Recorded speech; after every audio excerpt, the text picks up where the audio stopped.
יהי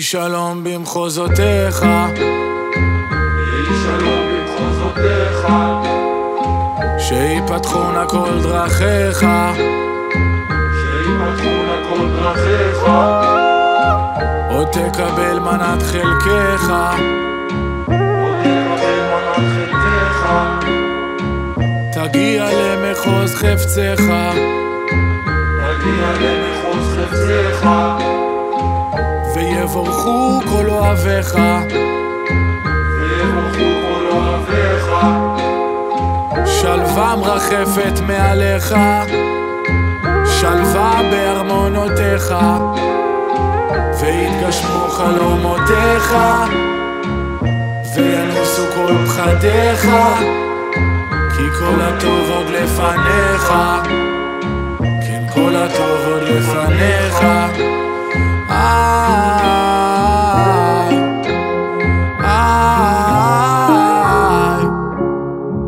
יהי שלום במחוזותייך, שיפתחון כל דרכייך, ויבורכו הן שתי ידייך, חייל שלך אני מאחורייך, ניצוצות בתוך עינייך, זוהרת ככוכב הליל, את טהורה את אשת חיל, את גיבורה את אשת חיל, ויתגשמו חלומותייך, ותגדלי את ילדייך, וכל הטוב עוד לפנייך, כן כל הטוב עוד לפנייך.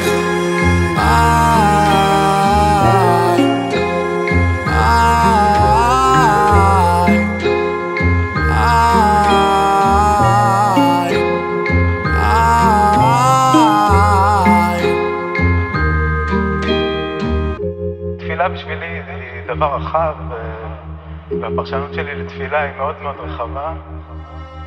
אני חושב שכל זמן שאתה מנסה לדייק את עצמך ולומר משהו בכנות, עצם הניסיון שלך הוא תפילה.